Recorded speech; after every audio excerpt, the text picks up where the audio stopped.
स्वागत है आपका हिंदी स्टोरीज वर्स चैनल पर, जहां हर कहानी सच्चाई डर के बीच की वो रेखा मिटा देती है जिसे हम पार नहीं करना चाहते।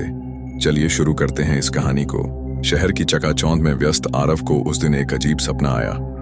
अंधेरे में एक औरत, लंबी उलझी जुल्फें, सफेद साड़ी, काले धुएं में डूबा एक श्मशान घाट और धीमी फुसफुसाती आवाज, तू आया क्यों नहीं, अब देर हो गई है।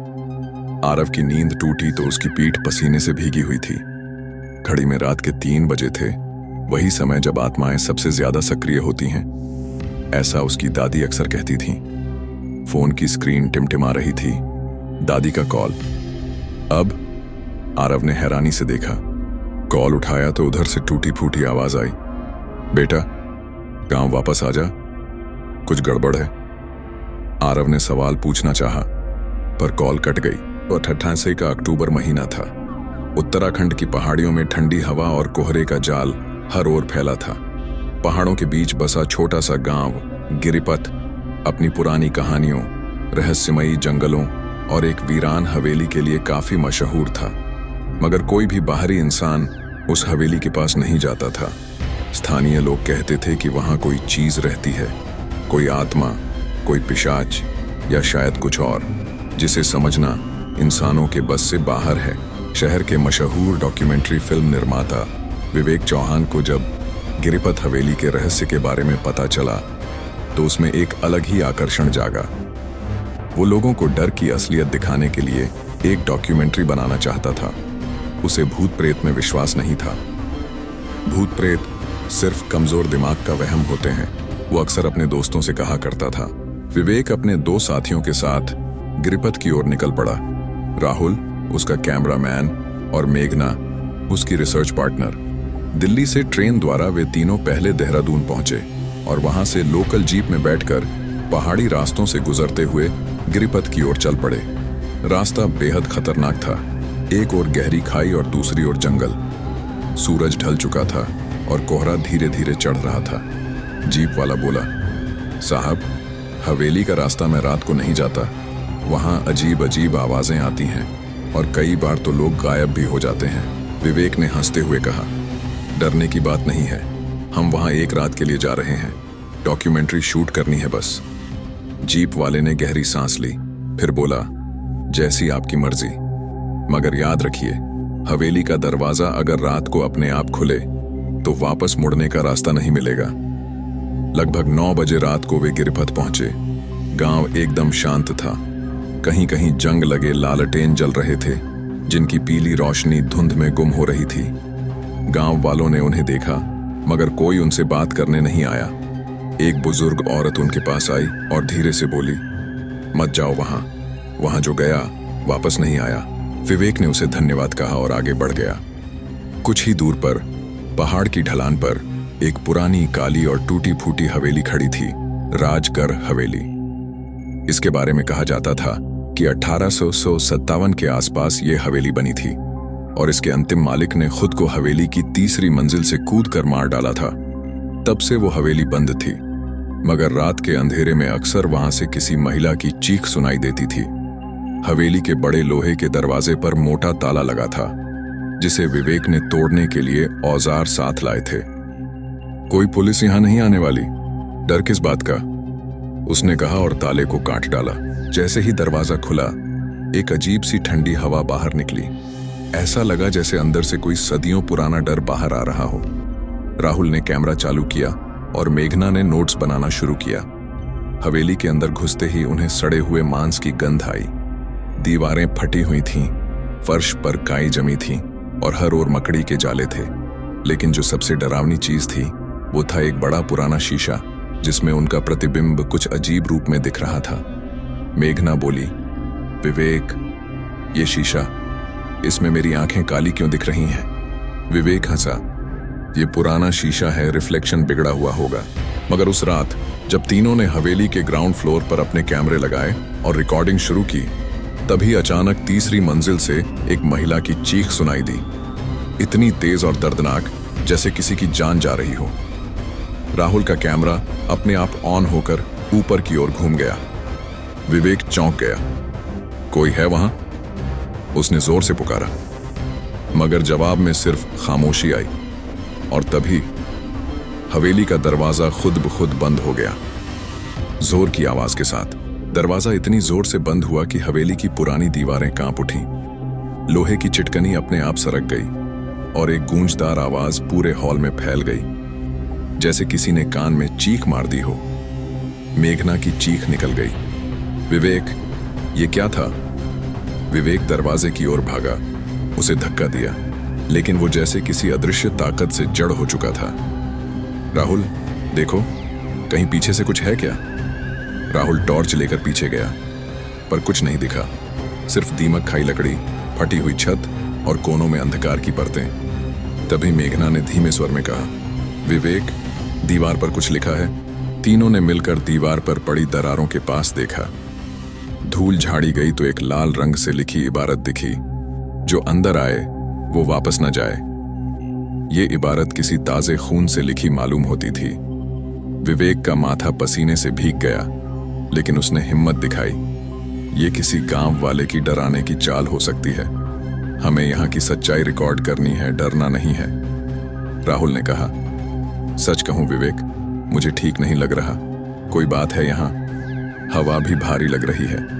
विवेक ने माहौल को हल्का करने के लिए कहा, चलो ऊपर चलते हैं जहां से वो चीख आई थी। शायद कोई जानवर घुस आया हो। वो तीनों टॉर्च की रोशनी में पुराने सीढ़ियों की ओर बढ़े। सीढ़ियां लकड़ी की थीं और हर कदम पर चरमराती थीं, जैसे वो तीनों की मौजूदगी से नाराज हों। ऊपर पहुंचते ही सामने एक लंबा गलियारा था, जिसमें कई दरवाजे थे, सभी बंद। मेघना ने पहला दरवाजा खोला। अंदर सिर्फ टूटी हुई कुर्सियां और धूल भरी किताबें थीं। दूसरा कमरा खोला गया। वहां एक पुराना झूला लटक रहा था और उसके नीचे एक गुड़िया पड़ी थी। मगर जैसे ही राहुल ने उस गुड़िया को कैमरे में कैद किया, झूले ने बिना हवा के अपने आप हिलना शुरू कर दिया। ओह माय गॉड, विवेक, देखो, कोई है यहाँ। तभी एक और चीख पूरे गलियारे में गूंजी, अब की बार और भी करीब, जैसे किसी ने कान में चीखा हो। चीख के साथ ही हवेली की लाइटें, जो उन्होंने जनरेटर से जोड़ी थीं, अचानक बंद हो गईं। टॉर्च की रोशनी ही अब एकमात्र सहारा थी। और फिर एक दरवाजा अपने आप खुला। उसमें से निकलती काली परछाई दीवार पर पड़ रही थीं। कोई लंबा, दुबला सा, सफेद कपड़े में लिपटा हुआ, चेहरा अस्पष्ट और आंखें नहीं थीं, बस दो काली, गहरी गुफाएं। विवेक ने हिम्मत करके पूछा, कौन है आप? कोई जवाब नहीं आया, सिर्फ एक सरसराहट, जैसे कोई रेंगता हुआ उनके पास आ रहा हो। मेघना ने कांपती आवाज में कहा, वो हमारे पास आ रहा है विवेक, वो चीज हमारे पास आ रही है। राहुल ने कैमरा उसी पर फोकस किया, मगर कैमरे की स्क्रीन पर जो दिखा, उसने उसकी चीख निकाल दी। स्क्रीन पर वो परछाई नहीं थी, बल्कि एक बुरी तरह जली हुई औरत का चेहरा था, जिसकी आंखों से खून बह रहा था और होंठों पर जलते हुए कोयले जैसे निशान थे। वो स्क्रीन से निकलकर जैसे सीधे राहुल की आंखों में घुस गई। राहुल जोर से चिल्लाया और अचानक उसकी नाक से खून बहने लगा। मैं कुछ नहीं देख पा रहा, मेरी आंखों में जलन हो रही है। विवेक ने उसे पकड़कर नीचे बैठाया और उसके माथे पर पानी छिड़का। राहुल, होश में आओ। तभी मेघना ने घबराई हुई आवाज में कहा, वो दरवाजे में खड़ी है, देखो, हिल भी नहीं रही, बस देख रही है। वो परछाई अब दरवाजे के सामने थी, लेकिन उसकी परछाई उल्टी दिशा में पड़ रही थी, रोशनी के उलट। ये कोई इंसान नहीं था। और फिर अचानक दरवाजा बंद हो गया और हवेली के हर कोने से एक ही आवाज आई, तुमने मेरा वादा तोड़ा है, अब कोई नहीं बचेगा। हवेली की हवा अब और ज्यादा भारी हो गई थी। जैसे ही तीनों ने खुद को संभालना शुरू किया, एक अजीब सी ठंडक पूरे कमरे में फैल गई, इतनी कि मेघना के होंठ नीले पड़ गए। राहुल, जो अभी भी दर्द से कराह रहा था, धीरे धीरे शांत हुआ, लेकिन उसकी आंखें अब भी लाल थीं, जैसे कोई अंदर से उसे देख रहा हो।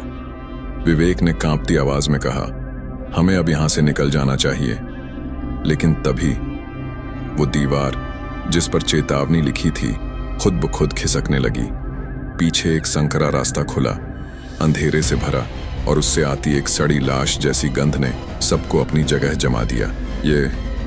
अपने आप कैसे खुला? मेघना ने पूछा। राहुल थोड़ी हिम्मत जुटाकर बोला, यह मौका हो सकता है। कैमरा ऑन है, चलो देखते हैं अंदर क्या है। शायद यही हवेली के रहस्य का केंद्र हो। विवेक ने सबसे आगे टॉर्च पकड़ी और तंग सुरंग में घुस गए। जैसे जैसे वो आगे बढ़े, दीवारें और संकरी होती गईं। रास्ते में जगह जगह हाथ के निशान थे, लेकिन वो उलटे थे।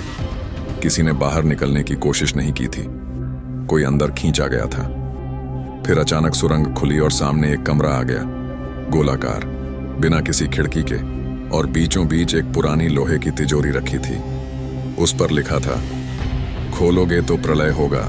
मेघना कांप गई। ये कोई खजाना नहीं है, ये कुछ और है। राहुल ने धीरे से कहा, हो सकता है इसी में वो आत्मा बंद हो, या फिर किसी की लाश।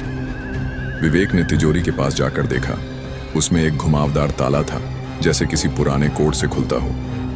तभी कमरे की दीवारों पर अजीब सी छायाएं उभरने लगीं, जैसे किसी ने किसी और समय में यहां कुछ भयानक किया हो। सब कुछ बिना आवाज के घट रहा था, लेकिन तीनों को सुनाई दे रहा था, रोने की, चीखने की और जलती चमड़ी की आवाजें। एक अचानक बिजली सी चमकी और दीवार पर कुछ लिखा दिखा, तिजोरी उसी की खोले जिसने खून से सौदा किया हो। खून से सौदा?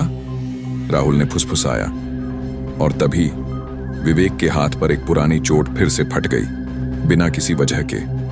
खून की बूंद जमीन पर गिरी, और जैसे ही वो बूंद तिजोरी के पास पहुंची, तिजोरी कांपने लगी और अपने आप खुल गई। वो तीनों एक साथ पीछे हटे। तिजोरी से एक धुआं सा निकला, काला, भारी और जैसे जानदार हो। वो धुआं हवा में घूमते हुए एक आकृति बनाने लगा, एक अधजली औरत जिसकी एक आंख गायब थी और दूसरे हाथ में लोहे की जंजीरें थीं। उसकी सांसें भारी थीं, जैसे सदियों बाद किसी ने उसे जगा दिया हो। तुमने मुझे आजाद किया, अब भुगतो, उसने गुर्राते हुए कहा। वो आकृति सीधा राहुल की ओर लपकी। मेघना चीखी, राहुल हटो! लेकिन बहुत देर हो चुकी थी। धुआं राहुल में समा गया और उसकी आंखें पल भर में सफेद हो गईं। राहुल की गर्दन एक ओर झुकी और फिर उसने सीधा विवेक की ओर देखा। अब वो राहुल नहीं था, उसकी आवाज बदल गई थी। तिजोरी खोल दी, अब सब दरवाजे बंद होंगे, हमेशा के लिए। कमरा अचानक कांपने लगा, दीवारों से खून बहने लगा। तिजोरी फिर से बंद हो गई, लेकिन अब बिना ताले के।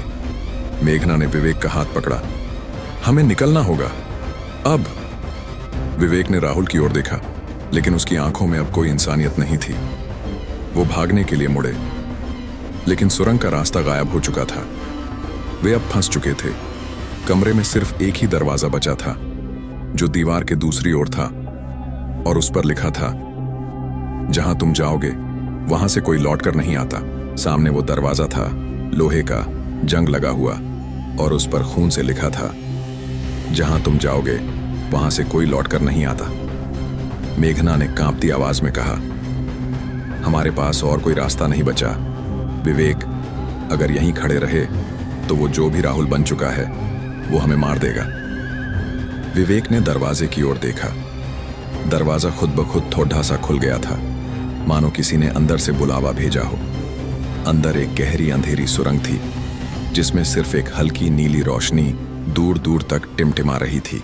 पीछे मुड़कर देखा तो राहुल अब भी वहीं खड़ा था। उसकी गर्दन बाईं ओर टेढ़ी, आंखें सफेद और होंठों पर एक बेजान मुस्कान। उसके पास हवा भारी थी, जैसे उसकी मौजूदगी से ऑक्सीजन भी डर गई हो। विवेक ने मेघना का हाथ पकड़ा और दोनों उस नए रास्ते में घुस गए। अंदर कदम रखते ही उन्हें लगा जैसे उन्होंने कोई अलग दुनिया में प्रवेश कर लिया हो। वहां हवा ठंडी थी, लेकिन उसमें किसी जले हुए मांस की गंध थी। नीली रोशनी उन्हें एक बड़े कक्ष तक ले गई। वहां फर्श पर एक बड़ा यंत्र बना था, जैसे किसी तांत्रिक ने किसी बलि के लिए खींचा हो। उसके चारों ओर अस्थियां बिखरी थीं, इंसानों की, बच्चों की और शायद पुजारियों की भी। दीवारों पर नाखून से खुरचे गए वाक्य लिखे थे। उसने मुझसे कहा था कि अमर बना देगा। मैंने अपने बच्चे को उसके हवाले कर दिया। वो औरत अब भी भूखी है। मेघना रोने लगी। ये क्या जगह है? ये तो इंसानों का कत्लगाह है। तभी एक कर्कश आवाज गूंजी, क्यों आए हो तुम मेरी भूख के बीच? वो आवाज किसी एक इंसान की नहीं थी, उसमें कई लोगों की चीखें गूंज रही थीं। वे दोनों एक साथ मुड़े तो देखा कि उस कमरे के एक कोने में एक औरत की आकृति बैठी थी। उसका चेहरा आधा चमड़ी विहीन था, बाल घुटनों तक उलझे हुए और उसकी आंखों से लगातार खून बह रहा था। उसने अपना हाथ उठाया, हवा में ही, और उसी पल विवेक का शरीर हवा में लटक गया। उसके गले पर किसी अदृश्य हाथ की पकड़ थी। नहीं, छोड़ दो उसे, मेघना चिल्लाई और पास पड़ी एक हड्डी उठाकर आकृति की ओर फेंकी, लेकिन वो हड्डी हवा में ही जलकर राख बन गई। आकृति फुसफुसाई, ये जगह तुम्हारी आत्मा चुराने के लिए बनी है, तुम्हारे शरीर तो बाहर छोड़ दिए जाएंगे। विवेक का चेहरा नीला होने लगा, सांसें रुकने लगीं, लेकिन तभी मेघना ने अपनी जेब में कुछ महसूस किया। एक छोटा सा ताबीज जो उसे हवेली में आने से पहले एक बूढ़ी साध्वी ने दिया था, यह कहकर कि जब डर के सिवा कुछ न बचे तो इसे खोलना। उसने ताबीज खोला। उसमें एक चमकदार पत्थर था। जैसे ही वो पत्थर हवा में लहराया, वो आत्मा चिल्लाई, नहीं, वो रत्न, उसे दूर रखो मुझसे। विवेक जमीन पर गिरा, सांसें लेते हुए, लेकिन बेहोश। आत्मा काली धुआं बनकर दीवारों में समा गई, लेकिन जाते जाते वो बोल गई, तुमने अभी बस एक परत देखी है, हवेली की आत्मा अभी पूरी नहीं जागी है। कमरे की दीवार फटने लगी और एक गुप्त सीढ़ी नीचे की ओर खुल गई, जैसे यह तांत्रिक यंत्र किसी और गहराई की ओर इशारा कर रहा हो। मेघना ने विवेक को संभाला। अब हमें सिर्फ बाहर निकलना नहीं है, अब हमें पता करना होगा कि यह सब शुरू कैसे हुआ। विवेक अभी भी अधमरा पड़ा था, लेकिन उसकी सांसें अब थोड़ी स्थिर थीं। मेघना ने उसे सहारा दिया और दोनों ने नीचे की ओर जाती सीढ़ियों को देखा। वो पत्थरों की बनी थी, उन पर जले हुए पैरों के निशान थे, जैसे कोई जलती हुई आत्मा नीचे गई हो। सीढ़ियां ठंडी थीं, लेकिन हर कदम के साथ हवा और भारी हो रही थी। दीवारों से टपकती बूंदें, जो कभी पानी की लगती थीं, अब गाढ़े लाल रंग की हो गई थीं। नीचे उतरते उतरते दोनों को लगा कि वो जमीन के नीचे कई 100 फीट अंदर आ चुके हैं। सीढ़ियों के अंत में एक छोटा सा दरवाजा था, लकड़ी का, जिस पर लोहे की कीलें गड़ी थीं और बीच में एक अजीब सी आकृति उकेरी गई थी। एक स्त्री जिसके दोनों हाथों में 2 अलग अलग शिशु थे, एक जीवित और एक मृत। मेघना ने धीरे से दरवाजा खोला। अंदर का दृश्य मौत का सबसे खौफनाक चित्र था। एक बड़ा गुफानुमा कमरा, चारों ओर लटकते पिंजरे, हर पिंजरे में एक मरा हुआ इंसान। कुछ की आंखें निकली हुई थीं, कुछ की जुबानें खींचकर बाहर लटक रही थीं और कुछ के हाथ पैर उल्टी दिशा में मरोड़े हुए थे। लेकिन डरावनी बात यह थी कि कुछ पिंजरे हिल रहे थे, उनमें कोई अब भी जिंदा था। विवेक अब होश में आ गया था। उसने चारों ओर देखा और कांपता हुआ बोला, ये लोग कौन हैं? मेघना ने कहा, ये आत्माएं हैं, शायद वो लोग जिन्होंने हवेली में पहले कदम रखा था और अब कभी लौट नहीं पाए। तभी एक पिंजरा जोर से हिला और उसमें कैद एक आदमी ने धीमे से कहा, मत आगे बढ़ो, वो जाग रही है। कौन? मेघना ने पूछा।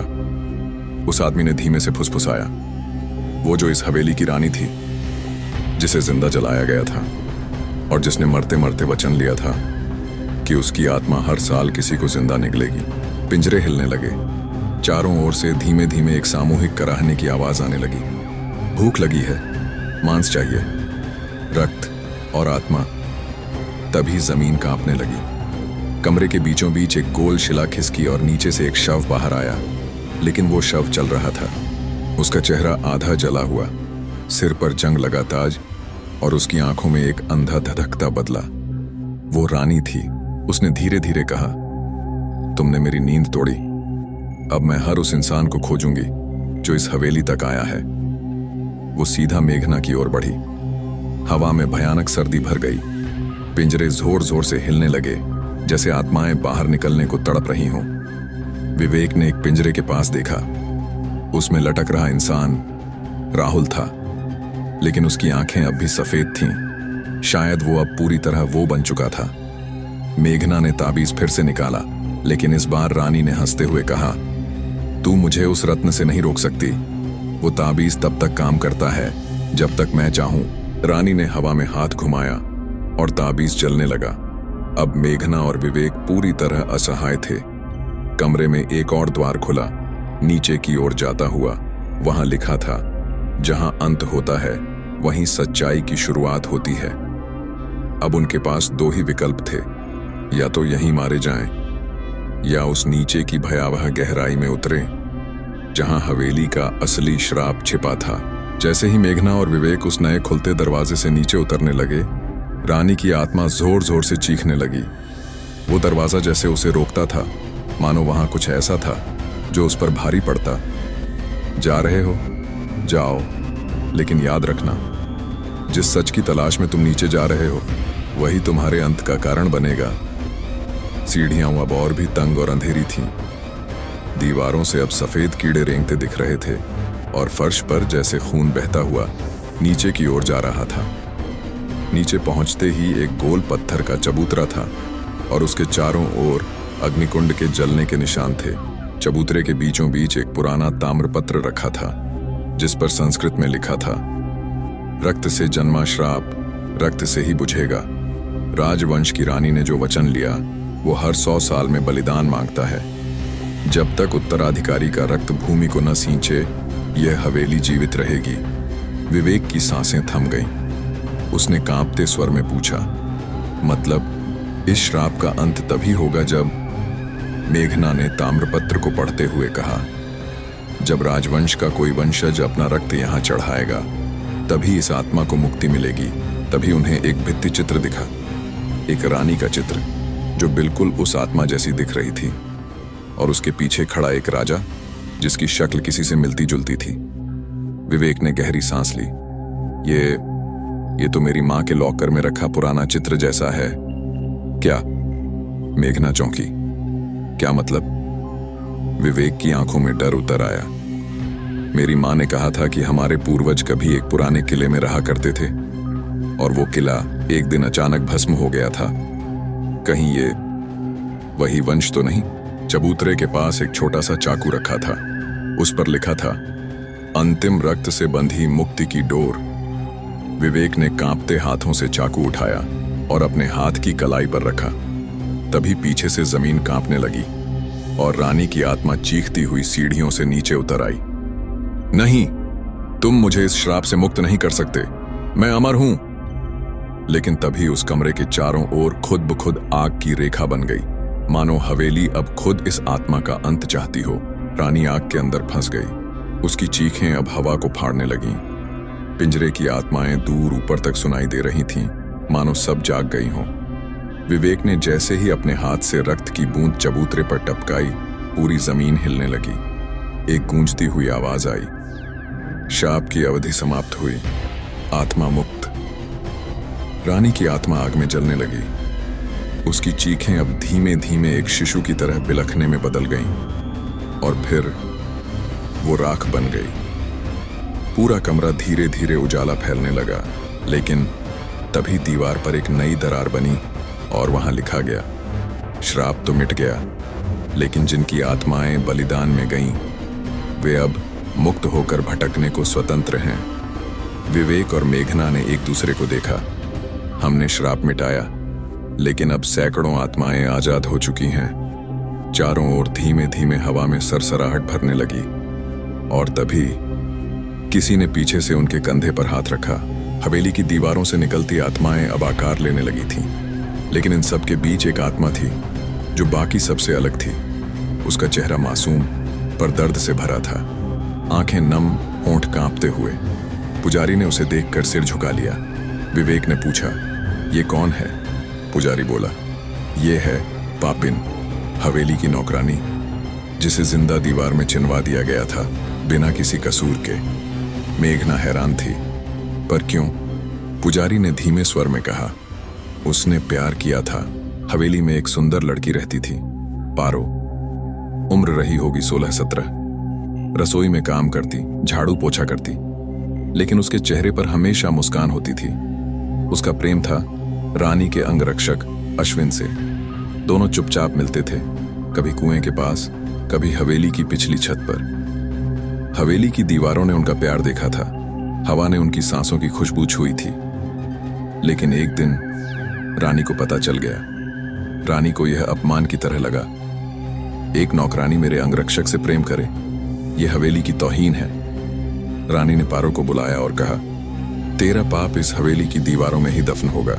उसी रात हवेली के सबसे पुराने हिस्से में पत्थर की दीवार तोड़कर पारो को जिंदा उसमें बैठा दिया गया और फिर उसे दीवार में चिनवा दिया गया। पारो चीखती रही, मैंने क्या गुनाह किया, प्यार करना क्या गुनाह है।